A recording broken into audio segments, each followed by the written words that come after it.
Bonjour à toutes et à tous, je suis ravi de vous retrouver pour votre journal du mardi 7 septembre. Dans l'actualité du jour, un homme est décédé à Papara vendredi dernier, visiblement suite à une bagarre. L'alcool s'est aussi invité dans ce fait divers. Difficile d'en dire plus sur les causes du décès de la victime, mais une enquête est en cours. On vous propose ce soir un dossier sur les risques du Covid-19 pour les femmes enceintes. En cas de contamination, il peut y avoir des complications. Au CHPF, certains accouchements ont même dû se faire par césarienne. Malgré un pic d'absentéisme au mois d'août, le secteur de l'industrie semble faire face à la crise économique sans trop de difficultés. Par contre, c'est la hausse des prix à la consommation qui est redoutée.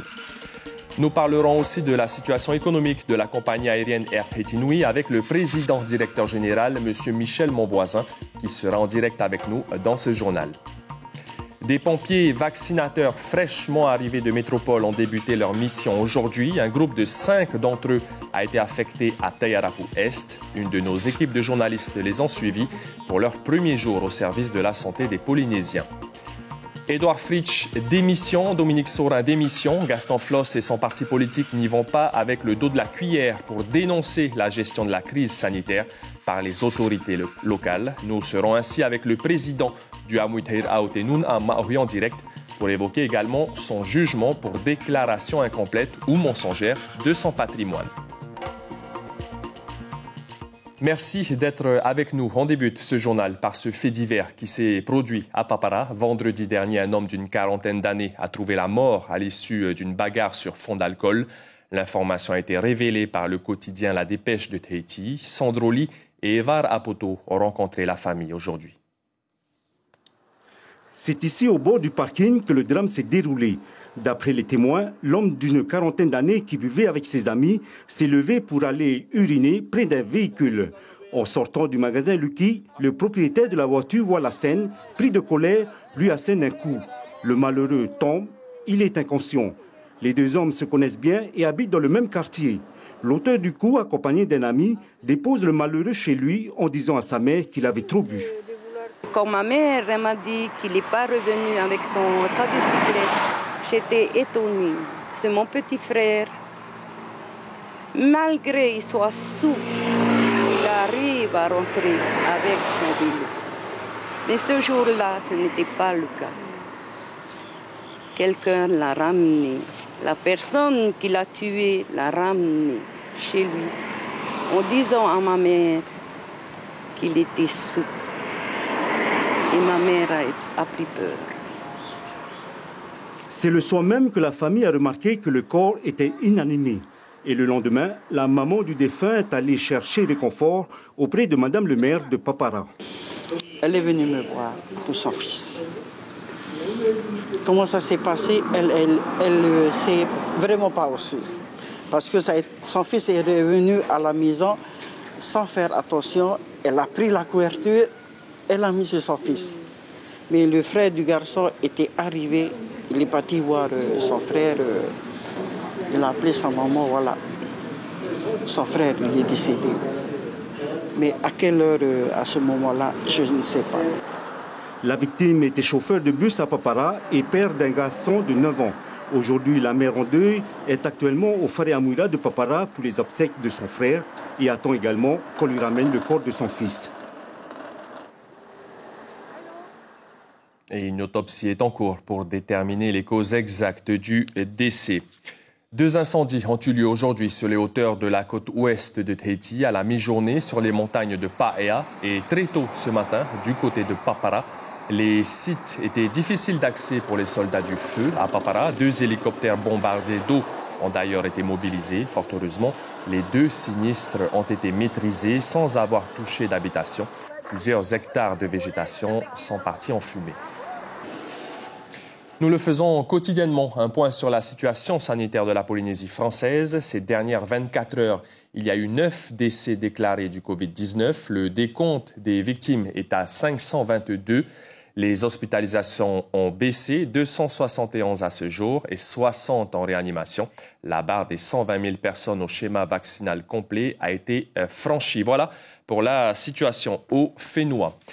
Attraper le Covid pendant la grossesse est très dangereux pour le fœtus. C'est la phrase du jour et elle est signée Stéphane Sauger, le chef de service à la maternité du CHPF du Taoné. En période épidémique du Covid-19, les femmes enceintes doivent donc redoubler de vigilance car la grossesse peut entraîner un déficit immunitaire et c'est la porte ouverte au virus et aux symptômes. Chiquita Teivadaruzes et Patita Savea se sont rendus au service obstétrique du CHPF dédié au Covid aujourd'hui. Là, ça c'est un scanner pulmonaire. Donc on voit les poumons qui sont ici. Et on voit très bien donc, les zones qui sont normales, où le poumon apparaît bien noir, bien perméable, et puis les zones qui sont atteintes, ici, avec un aspect qui est plus blanchâtre. Pneumonie sévère, menace d'accouchement prématuré. De nombreuses patientes sont arrivées au service obstétrique du Taoné avec le Covid. La fille d'Augustine, non vaccinée, 17 ans, a été vaccinée de l'atoll de Mataïva et les complications se sont manifestées 10 jours après son isolement à l'hôpital. L'infection est allée jusqu'au poumon, donc l'équipe médicale a dû la faire descendre, faire une césarienne pour le bébé, pour pouvoir sortir le bébé et éviter que le bébé ait aussi des complications. Donc le bébé a été monté en néonat et ma fille a été fait partir en réa pour qu'elle puisse avoir les soins nécessaires et adéquats pour elle. La grossesse ralentit effectivement le système immunitaire et rend donc les femmes vulnérables au virus. Depuis la flambée du Delta, sur le nombre de femmes accueillies au service, 50% des patientes avaient des complications, dont 20% des complications sévères. On a eu 2 patientes qui ont fait des séjours de 4 semaines en réanimation dans des états très graves, notamment une qui avait 17 ans. On a dû césariser une dizaine de patientes de façon prématurée à 6, 7 ou 8 mois pour des aggravations respiratoires en rapport avec le Covid, des pneumonies sévères qui manquaient d'oxygène et il a fallu extraire les enfants pour améliorer leur état et puis pour sauver les enfants. Et on a eu d'autres complications, on a eu notamment 3 morts fétales. C'est difficile de savoir si c'est le Covid qui est complètement responsable de ça, mais en tout cas, on n'avait rien d'autre de pathologique dans leur situation. Difficile de définir le profil des femmes enceintes qui peuvent avoir des complications. Cette maman, par exemple, venue de Moria, n'est pas vaccinée, non covidée au départ de son île. Elle apprend qu'elle est positive le jour de son accouchement, mais elle n'a aucun symptôme. Pour moi et pour bébé, j'ai eu peur parce que quand je vois les mamans Covid qui sont dehors, quand ils toussent et tout, ils appellent les infirmières, ils ont mal. Moi, ça me fait mal aussi parce que heureusement, je n'ai pas eu la Covid. Enfin, je suis positive, mais je n'ai pas la toux, je n'ai pas la fièvre. J'ai de la chance, moi.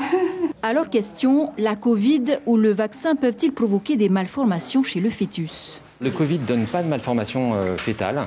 Le vaccin non plus, c'est important à dire, il n'y a pas de risque de malformation au niveau du fœtus. Par contre, c'est une maladie qui provoque des pneumonies chez les mamans, avec souvent une baisse de la quantité d'oxygène dans le sang. Et le cerveau fœtal est un organe qui est très très sensible au manque d'oxygène et qui s'abîme très très vite par manque d'oxygène. Donc c'est ce qui fait la dangerosité du Covid au niveau du fœtus. Ouais. La maman de 17 ans est toujours hospitalisée. Elle et son enfant vont très bien. Nagri, elle, rentre mercredi sur Moria pour encore 11 jours d'isolement à l'hôpital de Afreyaitou. Selon les médecins, pour éviter toute situation aggravante, il est recommandé aux femmes enceintes de se faire vacciner le plus tôt possible. Le confinement et ses conséquences sur le secteur de l'industrie polynésienne. Le syndicat des industriels, fort de 50 entreprises et 2000 salariés, semble peu impacté par la crise sanitaire malgré un pic d'absentéisme au mois d'août. Une crainte, en revanche, c'est l'avenir économique et la hausse des prix à la consommation. Caroline Fari, Hiro Terorotua. Ralenti à la mi-août par un absentéisme d'environ 20%, le secteur de l'industrie s'adapte à la crise et gère aujourd'hui l'aspect sanitaire. La production locale, contrairement à la distribution, ne subit pas de front les effets du confinement, mais le déséquilibre des économies mondiales n'augure rien de bon pour la suite, y compris pour les consommateurs. Nous, ce qu'on craint, c'est cette dérégularisation mondiale et l'impact que ça aura sur la Polynésie. Les hausses de fret très très conséquentes, les hausses de coûts de matières premières très conséquentes qui vont avoir des répercussions forcément sur nos prix, forcément sur l'indice du coût de la vie, sur le SMIC, sur le pouvoir d'achat. Et ça, j'ai bien peur que ça ralentisse le pouvoir d'achat et donc la consommation à assez court terme. Avec une épargne en forte hausse, 20 milliards l'an dernier, déjà 14 milliards au premier semestre, les Polynésiens n'ont pas hésité à consommer en début d'année. Et pourquoi pas des véhicules? Ce concessionnaire qui a fermé son showroom continue de vendre à distance, mais craint une fin d'année difficile. Même si on est fermier, il y a des clients qui nous appellent pour avoir des renseignements, pour pouvoir monter des dossiers et tout. Et voilà. Et en fait, nous, on est là pour pouvoir monter les dossiers parce qu'à la maison, on n'a pas tout le matos qu'il faut pour monter les dossiers. Les Polynésiens n'ont pas voyagé et donc ces économies ont servi à la consommation. Je dirais que l'automobile en a profité également, mais je pense que l'ensemble de l'économie polynésienne a bien fonctionné, malgré le fait que le début d'année a été très, très prolifique. Malheureusement, cette pandémie va nous coûter quand même assez cher. Le confinement aidera sans doute à venir à bout de la crise sanitaire, mais la dépendance du pays vis-à-vis des importations éloigne un peu plus la relance économique. Et la question du pouvoir d'achat pourrait bien occuper la une des revendications salariales dans les prochains mois. On continue de parler économie, mais on s'intéresse au transport aérien international avec notre invité via Messenger, M. Michel Monvoisin, PDG de la compagnie Air Tahiti Nui. Bonsoir, M. Monvoisin, j'espère que vous m'entendez bien. Nous sommes en pleine crise. Nous sommes en pleine crise sanitaire et économique et vous arrivez, vous, du côté d'ATN, plus ou moins au niveau de votre trésorerie à y faire face. Mais il y a un sujet crucial pour vous, c'est la recapitalisation de la compagnie. Le pays a annoncé 6 milliards du deuxième prêt garanti par l'État, mais vous espérez un complément de l'État via d'autres dispositifs. Est-ce que vous pouvez nous expliquer l'importance de cette recapitalisation? Oui, bonsoir. Effectivement, là, je rentre de Paris où j'ai travaillé avec les services de Bercy. Bon, en ce moment, c'est un peu compliqué parce que la plupart des compagnies aériennes ont souffert, notamment les compagnies françaises, elles demandent toutes de l'aide de l'État. C'est vrai que le CIRI, qui instruit la plupart des dossiers, alors nous propose des prêts, mais les prêts règlent des problèmes de trésorerie. Je trouve que c'est ce qu'ils ont proposé à d'autres compagnies aériennes. Nous, notre souci, c'est plutôt une recapitalisation à venir. Donc là, c'est un peu plus compliqué parce que, effectivement, avec les règles, la réglementation européenne pose beaucoup de contraintes juridiques. Donc, on est en train d'essayer de trouver des solutions pour les contourner. Et il vous faudrait combien en clair pour cette recapitalisation? Dans les discussions avec le pays a pris sa part. Le pays, en tant qu'actionnaire, a été très réactif et nous aide. Et donc, il y a un complément qu'on demande à l'État qui est de l'ordre de 20 à 30 millions d'euros, à peu près autour de 3 milliards. Qui viendrait s'ajouter donc aux 6 milliards que le pays a prévu de vous débloquer d'ici la fin de l'année, alors? Oui, bien sûr. Disons que c'était le schéma initial. On est toujours dans le même schéma. Puisque nous sommes rentrés dans la crise quand même assez solide. Air Tahiti Nui sortait de cet exercice bénéficiaire avec une trésorerie importante.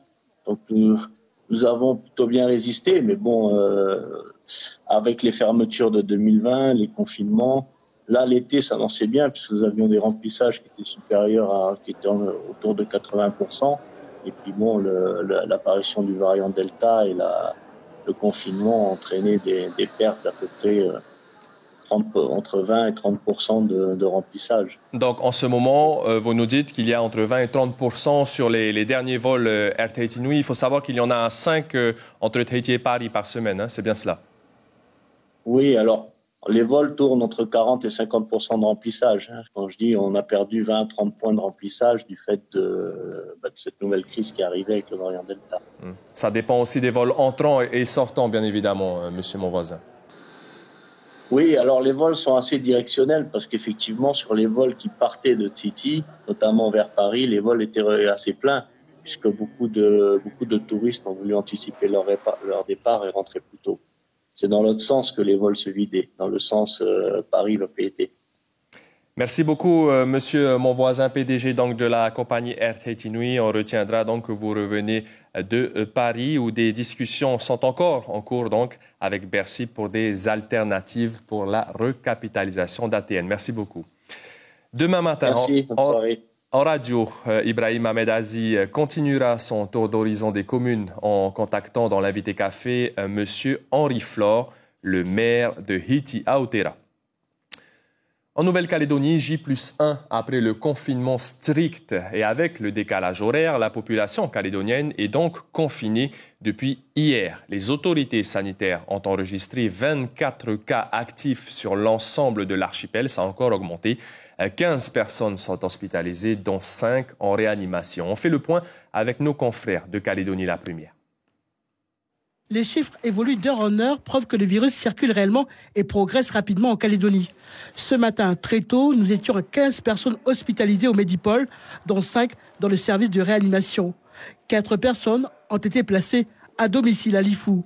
Depuis, la situation a bougé. Des nouveaux cas ont été signalés. 2 personnes ont été testées positives à Maré. Entre les différents cas, il n'y a pas de lien selon les autorités. Autre information de cette matinée en province nord, à Wailou. Un cas positif a été signalé au CMS de la commune. Information confirmée par la mairie. Le patient a été envoyé directement sur Nouméa, au Medipol, où il subira un nouveau test. On apprend notamment que 2 salariés de la SLN sont porteurs du virus du variant Delta. Information confirmée par l'industriel. Ce midi, ce sont au total 5 nouveaux cas signalés, ce qui nous emmène à 24 cas positifs de variant Delta sur l'ensemble du pays. Des chiffres qui ne sont que provisoires, puisque vu la progression de l'épidémie, ils peuvent encore évoluer d'ici la fin de journée. Et au niveau national, l'état d'urgence sanitaire a reçu un premier vote favorable de l'Assemblée nationale pour être prolongé jusqu'au 15 novembre. La Polynésie française est concernée, tout comme plusieurs autres territoires ultramarins, la Guadeloupe, la Martinique, la Guyane, la Réunion ou encore donc la Nouvelle-Calédonie, suite à un amendement. Le Sénat devrait également adopter le texte dans quelques jours. Cette extension permet notamment d'instaurer ou de maintenir des mesures de couvre-feu et de confinement. Ils font partie du contingent de pompiers arrivés hier matin à Tahiti. Et ils ne sont pas que soldats du feu, ils vaccinent aussi. Depuis aujourd'hui, un petit groupe de 5 pompiers vaccinateurs a été déployé dans la commune de Taiarapu Est. Lorenzo Marama et Heidi Enko étaient à Taravo pour suivre leur premier jour de mission. Le récit est signé Ismaël Tahiata. Ça va? Oui. Cet infirmier n'est pas déguisé en pompier, c'est un sapeur-pompier. Johan est en réalité un pompier vaccinateur. Il est accompagné par 4 autres sapeurs-pompiers de Paris dans cette mission. L'objectif était de venir renforcer les effectifs sur place et de participer à l'effort collectif pour vacciner le plus de monde possible. La vaccination, c'est un acte médical, c'est réalisé par des médecins et des infirmiers, mais dans le cadre de la crise sanitaire, une dérogation a été réalisée pour permettre aux sapeurs-pompiers, sous certaines conditions, d'administrer les doses. Mais tout ça doit être fait avec le concours d'un infirmier pour préparer les doses et sous couvert d'un avis médical. Ici à Taiarapu Est, près de 40% de la population est vaccinée. Le maire souhaite atteindre le taux de 70%. On nous dit qu'il faut nous faire vacciner contre cette maladie. Elle aura ainsi moins d'effet sur nous. Même si c'est une femme pompier qui le fait, je pense qu'elle sait ce qu'elle fait. La population est accueillie au centre Teaputa. L'endroit est grand, mais il offre surtout la possibilité de se faire tester et de se faire vacciner au même endroit. À partir du moment où des personnes viennent se faire tester, qui découvrent qu'ils sont négatifs, au lieu d'attendre et d'aller chercher des lieux de vaccination pour pouvoir terminer la phase de traitement, eh bien, sur place, on offre ce service. Bien que, à côté aussi, les personnes qui veulent directement venir se faire vacciner sont accueillies dans les mêmes conditions que les autres. La mission des pompiers de Paris ne se limitera pas qu'à la vaccination. Ils feront aussi de la formation.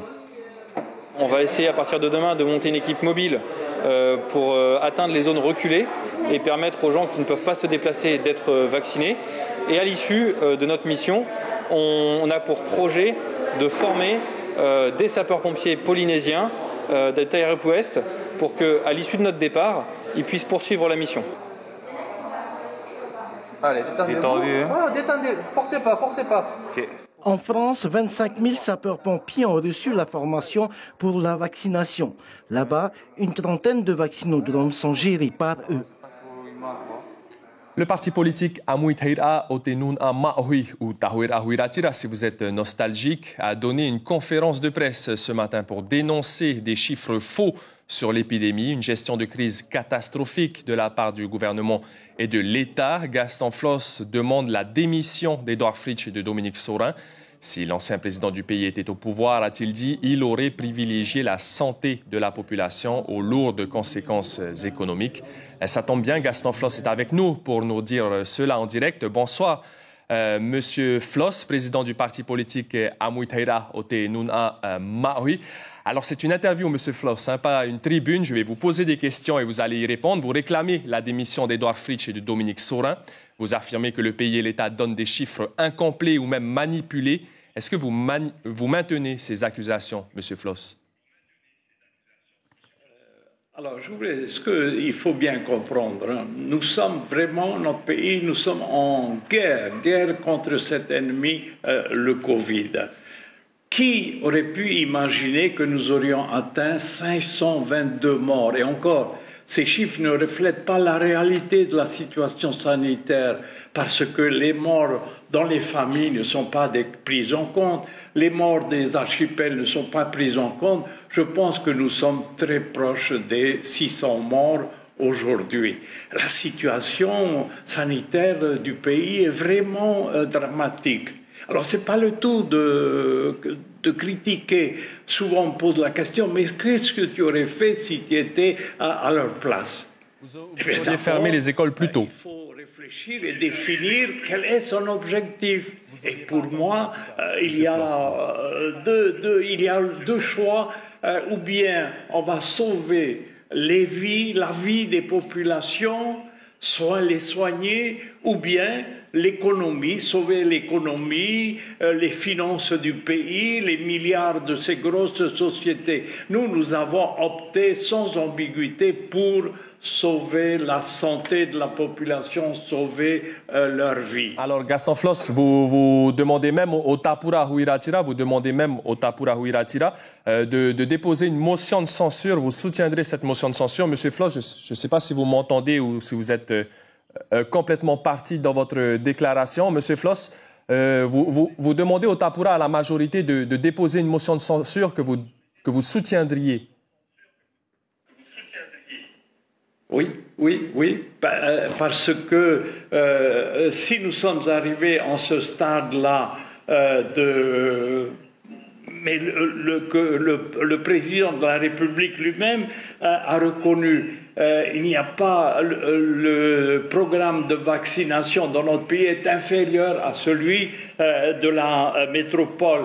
Les hôpitaux sont complètement débordés, nous manquons de personnel, mais à qui la faute? Qui sont les responsables?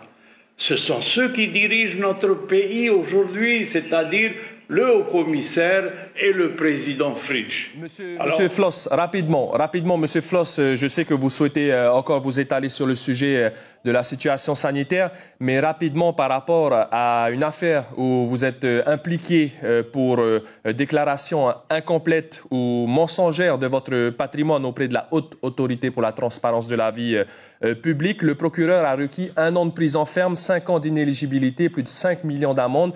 Est-ce que vous êtes serein par rapport au délibéré qui doit tomber le mois prochain? Rapidement. Ça me fait ni chaud ni froid. J'ai la conscience tranquille. Et je suis étonné de cette question-là que vous posez, car nous avons pris l'habitude maintenant qu'à chaque élection, l'État français, le gouvernement, faisant pression sur la justice, essaie par tous les moyens de m'éliminer. Et ils ont ce moyen de l'inéligibilité. Regardez, en 2014, le Tahuira avait gagné les élections, inéligible. Nous nous battions pour le communal à Papeete, danger pour Michel Buyard, inéligible.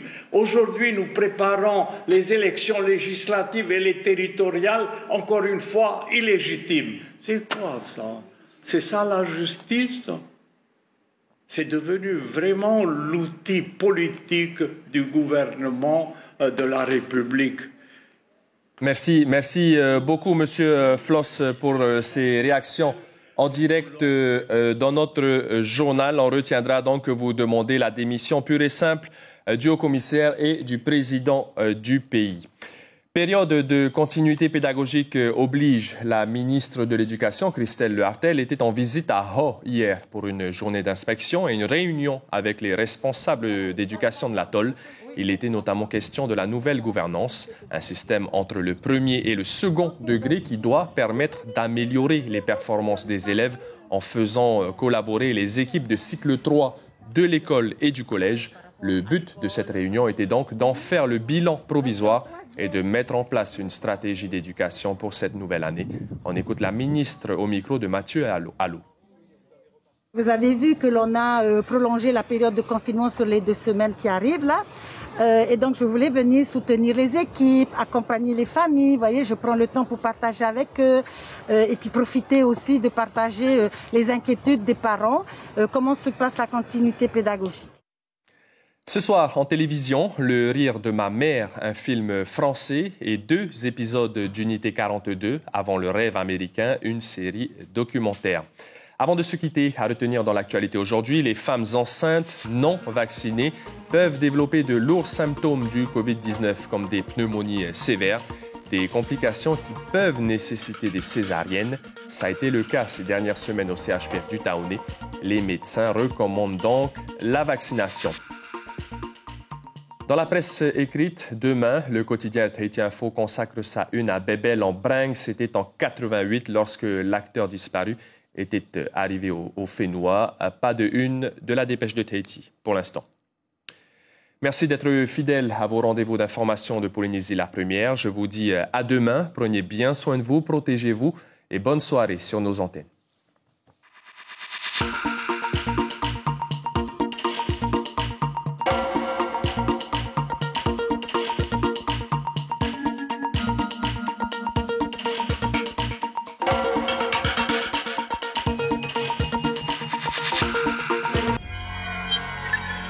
Retrouvez ce programme en replay sur notre site internet.